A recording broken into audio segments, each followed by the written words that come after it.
क्या आपने कभी वो खामोशी महसूस की क्या आपने कभी वो खामोशी महसूस की है जो बोलती तो कुछ नहीं लेकिन भीतर सब कुछ तोड़ देती है। एक मौन ऐसा भी होता है जो प्रार्थना बन जाता है और कभी कभी हथियार। इस वीडियो को देखने से पहले खुद से एक सवाल पूछिए, क्या आप उन लोगों में से हैं जो बहुत जल्दी बोल जाते हैं या उन बिरलों में से जो जानते हैं कि कब चुप रहना है। भीड़ में चुप्पी और याथार्थिक शक्ति, जितना जीवन आजकल बोलने की दीवानी जान पड़ती है, उतना ही जरूरी है चुप रहने की और सुनने की शक्ति को जानना। ये शक्ति सतह पर दिखाई नहीं देती, लेकिन इसके प्रभाव गहरे होते हैं। मौन एक साधारण मौन नहीं होता, यह एक ढाल है, एक अस्त्र है और कई बार एक परमात्मिक योजना भी। जब यूसुफ ने अपने सपनों को अपने भाइयों से साझा किया तो वह बेच दिया गया। जब सामसन ने अपनी शक्ति का रहस्य दलीला को बताया तो वह बंदी बना लिया गया। और जब यीशु मौन रहे तो वे सूली पर चढ़े, लेकिन उन्होंने पुनरुत्थान से संसार को चौंका दिया। बिली ग्रेहम कहते हैं, the tongue is a powerful instrument, it can be a blessing और अ कर्स, यूज इट विद प्रेयर। यानी अजीब एक आशीर्वाद भी बन सकती है और एक विनाश का कारण भी। इसका प्रयोग प्रार्थना में करें, प्रचार में नहीं। चुप रहना आत्मा की विनम्रता है। कई लोग मानते हैं कि खुलापन ताकत की निशानी है, लेकिन क्या सच में? कई बार सबसे बड़ी कमजोरी वही खुलापन बनता है। क्या आपने कभी किसी से कुछ ऐसा कह दिया जो बाद में आपके विरुद्ध प्रयोग हुआ? क्या आप कभी अपने सपनों के साथ गलत लोगों के सामने खुल गए? आप अकेले नहीं हैं। बहुत से लोग शब्दों से खुद को खो बैठते हैं और इसलिए चुप्पी एक हथियार है। यह हताशा नहीं बल्कि संयम है। बिली ग्रेहम कहते हैं, true peace comes not from the absence of trouble but from the presence of God. मौन उसी की ओर ले जाता है, परमेश्वर की उपस्थिति की ओर। जहां शब्द रुक जाते हैं वहां आत्मा बोलती है। मौन का डर और समाज का शोर आज की दुनिया सोशल मीडिया पर हर कदम साझा करती है। एक नई चीज, एक नया ख्याल, एक नया सपना, हर चीज को पोस्ट किया जाता है। लेकिन सबसे बुद्धिमान लोग अपने कदम साझा नहीं करते, वे परिणाम साझा करते हैं। जंगल का शेर कभी अपनी दहाड़ से नहीं, अपने मौन से शिकार करता है। परमेश्वर भी हर बात नहीं बताता, वह रहस्य में चलता है ताकि हम भरोसा करना सीखें। यीशु भी भीड़ से अलग हो जाते थे, वह प्रार्थना में अकेले समय बिताते थे। हर किसी को सब कुछ नहीं बताते थे। क्यों? क्योंकि हर कोई सच्चाई को संभाल नहीं सकता, और यही बात हमारे जीवन पर भी लागू होती है। मौन की साजिश के बीच ईश्वर की योजना। क्या आपने कभी किसी अपने को भरोसे में लिया और फिर वही आपके विरुद्ध हो गया? जब आप बहुत जल्दी बोल देते हैं, आप अपने दुश्मनों को अपने ही शब्दों से शस्त्र दे देते हैं। वो शब्द जिन्हें आपने प्रेम में कहा, भरोसे में कहा, वही किसी दिन तलवार बनकर आपके ही हृदय को घायल कर सकते हैं। बाइबल हमें चेतावनी देती है, एक मूर्ख की आवाज शब्दों की भीड़ से पहचानी जाती है। एक बुद्धिमान व्यक्ति अपने शब्दों की रक्षा करता है, जैसे एक राजा अपने खजाने की।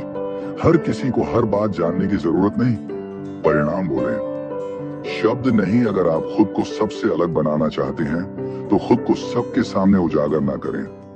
रहस्य में चलना कमजोरी नहीं बल्कि बुद्धिमत्ता है। लोग आपके फल देख सकते हैं, लेकिन उन्हें आपकी जड़ें जानने की जरूरत नहीं है। बिली ग्रेहम ने कहा, courage is contagious, when a brave man takes a stand, the spines of others are stiffened. लेकिन साहस दिखाने के लिए हर बार चिल्लाना जरूरी नहीं होता। कई बार सबसे बड़ा साहस चुप रहना होता है। दूसरों को गलत साबित न करना, खुद के लिए न्याय न मांगना, बल्कि परमेश्वर पर भरोसा करना कि वह न्याय करेगा। मौन में ईश्वर का आमंत्रण। यीशु ने एक बार कहा, जब तुम प्रार्थना करो तो अपने कमरे में जा, दरवाजा बंद कर और अपने पिता से छुपकर प्रार्थना कर। इसलिए नहीं कि परमेश्वर सबके सामने नहीं सुनता, बल्कि इसलिए कि मौन में मिलने वाली उपस्थिति भीड़ में खो जाती है। हर संघर्ष सबको बताने योग्य नहीं होता, हर आंसू सबके सामने गिराने योग्य नहीं होता। कभी कभी सबसे बड़ी शक्ति उस आंसू में होती है जो सिर्फ परमेश्वर के सामने गिरता है। आज का आत्मिक सवाल, क्या आप अभी किसी गहरे संघर्ष से गुजर रहे हैं? क्या आपको लगता है कि सब कुछ टूट रहा है? तो शायद यही वो समय है जब परमेश्वर आपको मौन की ओर बुला रहा है। बोलना सरल है, लेकिन चुप रहकर चलना ये विश्वास की परीक्षा है, ये सब्र की परीक्षा है, अंत की ओर एक झलक। मौन एक अध्याय नहीं है, यह एक प्रक्रिया है।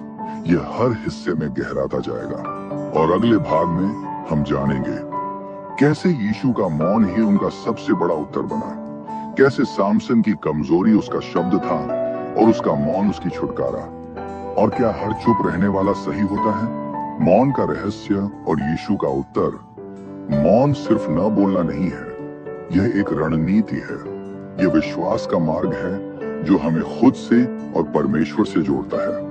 में हमने देखा कि किस प्रकार शब्द हथियार बन सकते हैं और मौन आत्मा की ढाल। अब चलिए उस गहराई में उतरते हैं जहां मौन ईश्वर की सबसे गूढ़ भाषा बन जाता है। यीशु का मौन, जवाब या चुनौती। जब यीशु को पिलातुस के सामने लाया गया तो उस पर झूठे आरोप लगाए गए, लेकिन उन्होंने कुछ नहीं कहा। यह चुप्पी संदेहपूर्ण नहीं थी, यह दिव्य थी। यह असहायता नहीं थी, यह प्रभुत्व था। बाइबल कहती है, उसने अपना मुंह नहीं खोला, जैसे एक मेमना जिसे वध के लिए ले जाया जाता है। यीशु जानते थे, हर जवाब देने से पहले मौन में ताकत जुटानी होती है। बिली ग्रैहम कहते हैं, Jesus chose silence, not because he was weak, but because he was in control.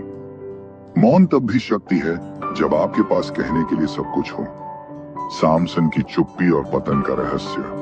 सामसन परमेश्वर का अभिषिक्त जिसके बालों में शक्ति थी, लेकिन जैसे ही उसने दलीला को अपनी सच्चाई बता दी, उसकी शक्ति चली गई। क्यों? क्योंकि उसने अपने रहस्य को गलत व्यक्ति को सौंप दिया। हर व्यक्ति आपकी कहानी को समझने के लायक नहीं होता।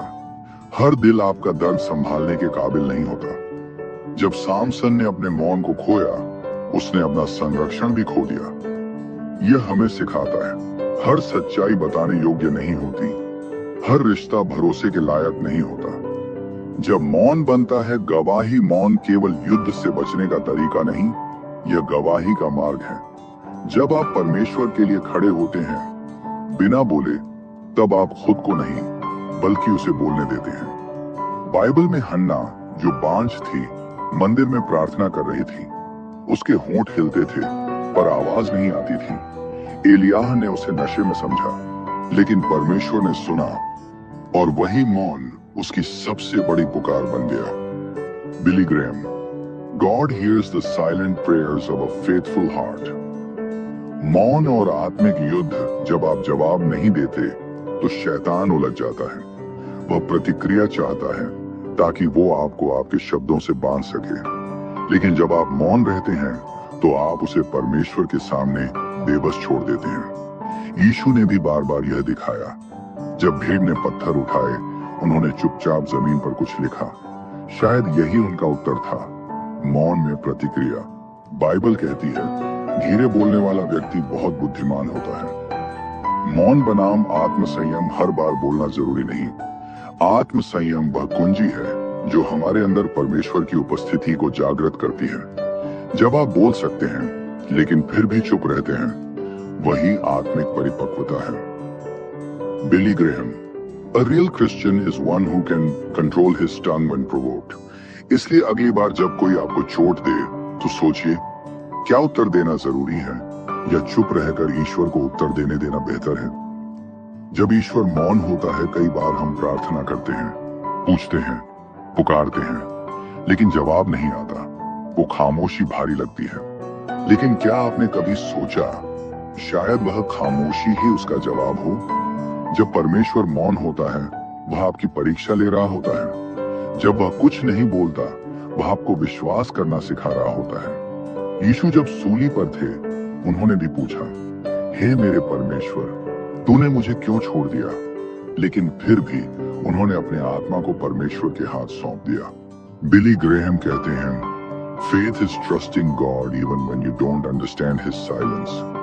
मौन की परख में स्थिरता। जो लोग चुप्पी में चलते हैं, वे बाहर से शांत होते हैं, लेकिन भीतर से वो आग होती है। उनकी आत्मा शांत दिखती है, लेकिन उनका उद्देश्य स्पष्ट होता है। ऐसे ही मौन वीर होते हैं जो दुनिया को बिना चिल्लाए बदल देते हैं। आज जब हर कोई अपनी बात कहने को आतुर है, चुप्पी एक विरल गुण बन गया है। लेकिन यही चुप्पी आत्मा की गहराई दिखाती है। मौन के बाद की शक्ति, मौन केवल एक ठहराव नहीं है, ये छलांग से पहले की तैयारी है। यीशु 40 दिन जंगल में मौन में रहे, फिर उन्होंने सेवकाई शुरू की। मूसा ने 40 साल जंगल में मौन में बिताए, फिर उन्होंने इजराइल को बाहर निकाला। पौलुस मौन में ढलते रहे, फिर एक आंदोलन बन गए। आपका भी यह समय शायद तैयारी का मौन है। Billy Graham, sometimes God quiets you so he can prepare you। आगे हम गहराई से देखेंगे कैसे इतिहास की महानतम आत्माएं मौन में परिपक्व हुई। मौन और धोखे के बीच का अदृश्य संबंध क्या है और कैसे मौन में चलना अंततः न्याय और विजय की ओर ले जाता है। मौन, धोखा और आत्मा की परख। जब यीशु ने मौन चुना, उन्होंने हार नहीं मानी, उन्होंने परमेश्वर को बोलने दिया। पीछे हमने देखा कि मौन जवाब से बड़ा बन सकता है। सामसन का पतन, हन्ना की प्रार्थना, यीशु की चुप्पी, हर कहानी मौन में छिपी हुई ताकत की गवाही देती है। अब आइए उस स्तर पर प्रवेश करें जहां मौन सिर्फ आत्म संयम नहीं, आत्मा की परीक्षा बन जाता है। मौन और विश्वासघात इतिहास की सबसे बड़ी गिरावटें तलवारों से नहीं, शब्दों से हुई हैं। नहीं तो सैमसन डगमगाता नहीं और सीजर का अंत किसी अजनबी की तलवार से नहीं होता। बिली ग्रेहम कहते हैं, the greatest wounds are not from enemies but from those we trusted. यही मौन की मांग करता है। विवेक से चलो, विश्वास से नहीं। जब यीशु के सबसे करीबी चेलों में से एक, यहूदा, ने उन्हें चूमे से धोखा दिया, तब यीशु ने सिर्फ इतना कहा, क्या तू चुंबन से मनुष्य के पुत्र को पकड़ता है? न चिल्लाहट, न गुस्सा, केवल मौन का एक प्रश्न जो आत्मा को भेद दे। धोखे का मौन जवाब हर विश्वासघात का उत्तर क्रोध नहीं होता। कभी कभी मौन सबसे तीखा उत्तर बन जाता है। जब आपको कोई धोखा देता है, वह आपके मौन से अधिक डरता है, क्योंकि उसमें आपकी स्थिरता है। मौन व्यक्ति प्रतिक्रियाओं में नहीं फंसता, वह परिणाम में जीता है। वह शब्दों से नहीं, चरित्र से उत्तर देता है। Billy Graham, character is how you respond when no one is watching and when no one is speaking। जब मौन बनता है परीक्षा का मैदान, एक बार एक राजा ने अपने 3 जनरलों को बुलाया और कहा, जो सबसे कम बोलेगा और सबसे अधिक समझेगा, वही अगला उत्तराधिकारी बनेगा। तीनों को जंगल भेजा गया। 2 दिन तक सब मौन रहे। तीसरे दिन 2 ने बोलना शुरू कर दिया, लेकिन एक चुप रहा। वो बन गया राजा। मौन धैर्य की परीक्षा है। ये देखने की परख है कि आप प्रतिक्रिया में बहते हैं या स्थिर रहते हैं। गहरी आत्माएं जो चुप रहकर संसार बदल गईं, मूसा ने सागर फाड़ने से पहले 40 साल मौन में व्यतीत किए। पौलुस ने प्रचार से पहले कई वर्ष अकेले तैयारी की। माता मरियम जब सारा नगर यीशु की गर्भावस्था पर टिप्पणी करता रहा, चुप रही।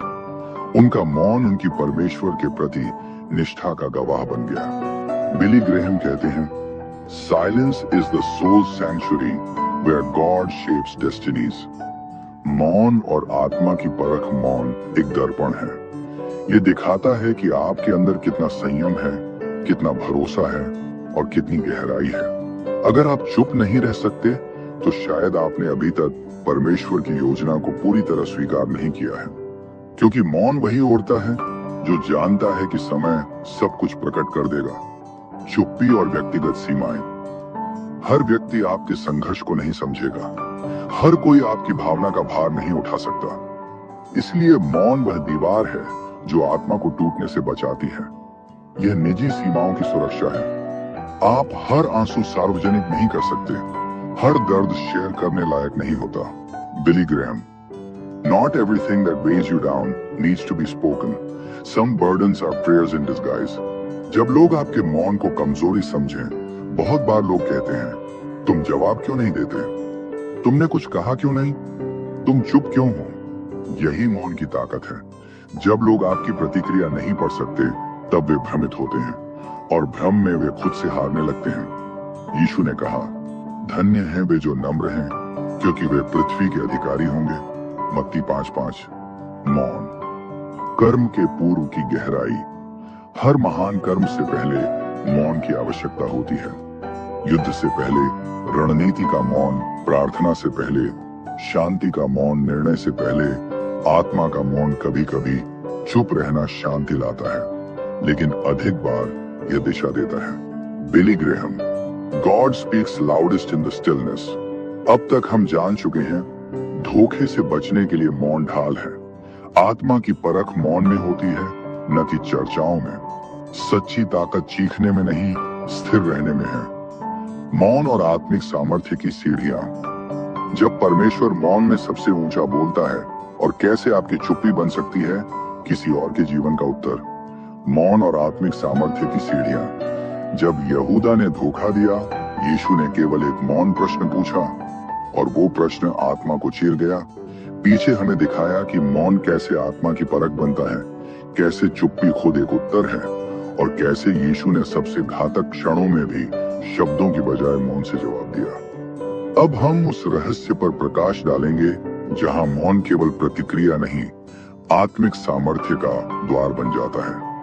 मौन, आत्मिक शक्ति की पहली सीढ़ी। आत्मिक जीवन की गहराई चिल्लाहट से नहीं मापी जाती, वह मौन से पहचानी जाती है। जब आपकी आत्मा परमेश्वर में स्थिर होती है, तब आपके शब्दों को भी मौन ओढ़ा जाता है।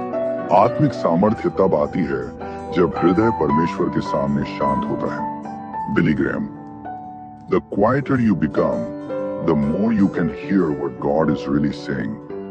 यीशु की प्रार्थना का मौन पक्ष। बहुत से लोग सोचते हैं कि प्रार्थना केवल शब्द है, लेकिन यीशु ने बार बार एकांत में जाकर मौन में प्रार्थना की। वो जंगल में 40 दिन मौन रहे। उन्होंने शब्द नहीं दोहराए, उन्होंने आत्मा को परमेश्वर से जोड़ा और उसी मौन में उन्हें वह शक्ति मिली जिससे वे शैतान के प्रलोभनों का सामना कर सके। परंतु वह निर्जन स्थानों में जाकर प्रार्थना करता था। मौन और गवाही की ताकत। जब लोग पूछते हैं, तुमने कैसे सहा, तब मौन व्यक्ति उत्तर नहीं देता, उसके जीवन की गवाही उत्तर देती है। आप जब जवाब नहीं देते, तब परमेश्वर आपकी तरफ से बोलता है। जब आप शांत रहते हैं, तब स्वर्ग सक्रिय हो जाता है। बिली ग्राहम, आपकी शांति परमेश्वर की सबसे बड़ी प्रवचन हो सकती है जो लोग आपकी जिंदगी देख रहे हैं। चुप रहना, आत्मा को नेतृत्व देना। कई बार हम क्रोध में, भय में या असुरक्षा में बोल देते हैं, लेकिन आत्मिक व्यक्ति चुप रहता है ताकि वह आत्मा की आवाज को सुन सके। जो अपनी आत्मा से संचालित होता है, वह पहले सुनता है, फिर बोलता है। आत्मा की अगुवाई में मौन सबसे पहला उत्तर है। विवेक बोलने से पहले सुनने में है। बहुत बोलने में अपराध नहीं टलता, परंतु जो अपने होठों को रोकता है, वह बुद्धिमान ठहरता है। मौन की दीवारें और आत्मिक सुरक्षा जैसे शहर की दीवारें होती हैं, वैसे ही आत्मा की रक्षा मौन करता है। यदि आप अपने मन की हर बात सभी के सामने रखते हैं, तो आप आत्मा की दीवारें गिरा देते हैं। मौन आपको आत्मिक घुसपैठ से बचाता है। बिली ग्राहम, संतोषी आत्मा में शांति रहती है। बाइबल की मौन आत्माएं और उनका प्रभाव। हन्ना, बिना बोले भी उसकी प्रार्थना ने स्वर्ग को हिला दिया। मरियम हर बात को अपने हृदय में रखती गई। अब्राहम, जब लूत ने जमीन चुन ली, वह चुप रहा और आशीर्वाद उसका हो गया। उनका मौन उनकी आत्मिक परिपक्वता की गवाही थी। मौन और चमत्कार के बीच का पुल। हर चमत्कार के पहले एक मौन होता है। जब इस्राएल यरीहो की दीवारों के पास पहुंचे, परमेश्वर ने कहा, 7 दिन तक कुछ मत बोलना, केवल चक्कर लगाना। और जब सही समय आया, उन्होंने एक साथ पुकारा और दीवारें गिर गईं। शब्दों से नहीं, आज्ञाकारिता और मौन से दीवारें गिरी। Billy Graham, miracles are born in silent obedience. आत्मिक शक्ति दिखती नहीं, वह मौन में जानी जाती है। परमेश्वर सबसे ऊंचा मौन में बोलता है। हर चमत्कार के पहले मौन की परीक्षा होती है। मौन और शत्रु की रणनीतियां। जब शैतान आपकी चुप्पी से डरने लगता है, कैसे मौन आत्मा की तलवार बन जाता है। और वो गहरा रहस्य जब चुप्पी आपको परमेश्वर के हृदय तक ले जाती है। मौन आत्मा की तलवार और शैतान की हार। जब यरीहो की दीवारें गिरी, वो चिल्लाहट से नहीं बल्कि मौन की आज्ञाकारिता से हुआ। अभी तक हमें दिखाया कि कैसे मौन आत्मिक शक्ति की पहली सीढ़ी है, जहां आत्मा बोलती है और शरीर शांत रहता है। अब हम प्रवेश करेंगे उस रहस्य में जब मौन शैतान की सबसे बड़ी हार बनता है, जब यह आत्मा की तलवार में बदल जाता है। जब शैतान आपकी चुप्पी से डरने लगता है, शैतान चाहता है कि आप क्रोधित हों, आप जवाब दें, आप बहस करें, क्योंकि उसे पता है जब आप चुप होते हैं तो आप आत्मा से संचालित हो रहे होते हैं। जब आप चुप रहते हैं तब आप नियंत्रण में होते हैं, और जब आप नियंत्रण में होते हैं तब शैतान हारता है। Billy Graham, Satan is loud, but God whispers, and the whisper of God is more powerful than the devil's shout. मोनोश्रॉन, आत्मा की तलवार बाइबल कहती है कि परमेश्वर का वचन दो धारी तलवार की तरह है, लेकिन यह तलवार तब काम करती है जब हम मौन होकर उसे सुनते हैं। जब यीशु पर झूठे आरोप लगाए गए, तब उन्होंने केवल परमेश्वर की योजना पर भरोसा किया। उन्होंने आत्मा की तलवार उठाई, मौन को ढाल और आज्ञाकारिता को हथियार बनाया। मौन आपको पवित्र आत्मा की दिशा में खोलता है। आप लड़ते नहीं, आप प्रभु की लड़ाई में शांत रहते हैं। यहोवा तुम्हारे लिए लड़ेगा और तुम चुपचाप रहो। मौन, आत्मा का कवच। दुनिया का शोर आत्मा को भ्रमित करता है। जब आप मौन होते हैं तो आप आत्मा की गति में आ जाते हैं। आप हर बात का जवाब नहीं देते, लेकिन आप हर बात को आत्मा में समर्पित करते हैं। बिली Graham, We are not called to shout back at darkness. We are called to shine in silence. यीशु की आत्मिक स्थिरता। पिलातुस के सामने जब पिलातुस ने यीशु से पूछा, क्या तू राजा है? यीशु ने मौन का उत्तर दिया। यह मौन डर का नहीं था, यह आत्मिक स्थिरता थी। वह जानते थे कि उन्हें क्या करना है, इसलिए उन्हें कुछ साबित नहीं करना था। उन्होंने आत्मा से बात की, भीड़ से नहीं। ये मौन उस आत्मिक सामर्थ्य का प्रतीक था जो आत्मा में गहराई से आता है। आत्मिक युद्ध में मौन की भूमिका। हम अक्सर सोचते हैं कि युद्ध केवल प्रार्थना, उपवास और वचन से लड़ा जाता है, लेकिन मौन आत्मिक युद्ध की छुपी हुई तलवार है। शैतान तब हारने लगता है जब उसे समझ नहीं आता कि आप सोच क्या रहे हैं। आप जितना कम बोलते हैं, उतना अधिक आप आत्मा में टिके रहते हैं। बिली Graham, Sometimes not responding is the loudest act of faith. जब चुप रहना बनता है मार्गदर्शन का द्वार। बाइबल में एलियाह जब गुफा में छिपे थे, तब परमेश्वर आग, तूफान, भूकंप में नहीं बोले, वे एक मन सी ध्वनि में बोले। यह दिखाता है कि मार्गदर्शन मौन में प्रकट होता है। और भूकंप के बाद आग आई, परंतु आग में यहोवा न था, और आग के बाद एक मन सी ध्वनि सुनाई दी। मौन और आत्मिक आत्मनिर्भरता। जब आप हर चीज के लिए बाहर प्रतिक्रिया नहीं चाहते, तब आप भीतर से मजबूत हो जाते हैं। आप भीड़ से नहीं चलते, आप आत्मा से चलते हैं। आपकी ताकत लोगों की राय नहीं, परमेश्वर की आवाज बन जाती है। Billy Graham, God is not building loud lives, he is building deep ones. अभी तक की शिक्षा। शैतान चुप्पी से डरता है क्योंकि वह अनिश्चितता में कमजोर होता है। आत्मा की तलवार शब्द नहीं, परमेश्वर की शांति है। मार्गदर्शन, सामर्थ्य और उत्तर तीनों मौन में प्रकट होते हैं। जब शैतान आपकी चुप्पी से डरने लगे, तो समझिए आप आत्मा की तलवार चलाने लगे हैं। हमने देखा कि कैसे मौन आत्मिक युद्ध की सबसे खतरनाक रणनीति बन जाता है। अब हम प्रवेश करेंगे उस पवित्र रहस्य में जब मौन आपकी आत्मा की सबसे गहरी गवाही बन जाता है। जब मौन बोलने लगे, कुछ आवाजें इतनी गहरी होती हैं कि वे शब्दों से नहीं, मौन से गूंजती हैं। परमेश्वर ऐसे ही लोगों से काम लेता है जो भीड़ में नहीं, एकांत में बनते हैं। जब लोग पूछते हैं, तुम इतने स्थिर कैसे हो? उत्तर होता है, मौन में आत्मा का सामर्थ्य। बिली ग्राहम, दुनिया को ज्यादा तेज आवाज की जरूरत नहीं है, इसको गहरी जिंदगी की जरूरत है। मौन, जब आत्मा बोलने लगती है, जब आप खुद को शांत कर लेते हैं, तो आत्मा आपके स्थान पर बोलने लगती है। आपकी आंखें गवाही देती हैं, आपके फैसले विश्वास को दर्शाते हैं। आपकी उपस्थिति ही संदेश बन जाती है। यीशु के शिष्यों ने देखा, जब वह क्रूस पर चुप थे तब भी वह सबसे ऊंचे स्तर पर बोल रहे थे। जब लोग पीछे मुड़कर आपको देखेंगे, वो याद करेंगे कि आपने गुस्से में नहीं बोला और फिर भी परमेश्वर ने आपके लिए लड़ाई जीती। वह मौन आपकी आत्मा की गवाही बनेगा, क्योंकि हमारा ये हल्का सा दुख क्षणिक है और हमारे लिए अत्यंत भारी और अनंत महिमा उत्पन्न करता है। बाइबल की सबसे महान गवाहियां मौन से निकली। मूसा जंगल में 40 साल मौन रहा, फिर परमेश्वर ने उससे झाड़ी में बात की। यीशु 30 साल मौन में रहे, फिर 3 साल में दुनिया बदल दी। पौलुस तरशीश से निकलने से पहले मौन में आत्मा में गहरे गए। मौन वो मिट्टी है जिसमें आत्मा की गवाही का बीज फलता है। अब वक्त है आत्मा से जीने का। यह वीडियो केवल एक ज्ञान नहीं था, ये एक आत्मा की पुकार थी।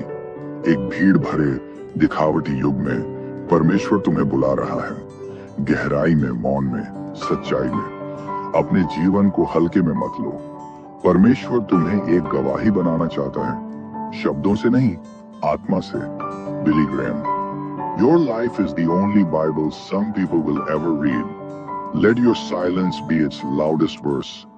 यदि इस वीडियो ने आपकी आत्मा को छुआ हो, यदि इस यात्रा में आपने मौन की शक्ति को समझा हो, यदि कहीं ना कहीं आपने उस पवित्र आह्वान को सुना हो जो कहता है, मेरे पास लौट आओ, तो आज ही, अभी हमारे चैनल यीशु की सोच को सब्सक्राइब करें। ये सिर्फ एक चैनल नहीं है, ये एक आत्मिक आंदोलन है।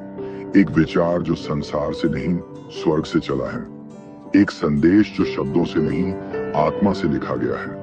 हम हर हफ्ते ऐसी ही आत्मा को छू जाने वाली कहानियां, सत्य और प्रेरणाएं लाते हैं, जो केवल दिमाग से नहीं, आत्मा से महसूस होती हैं। सब्सक्राइब करें और चलें उस यात्रा पर जहां मौन भी बोलता है और आत्मा भी गवाही देती है। धन्यवाद, आपने ये यात्रा पूरी की।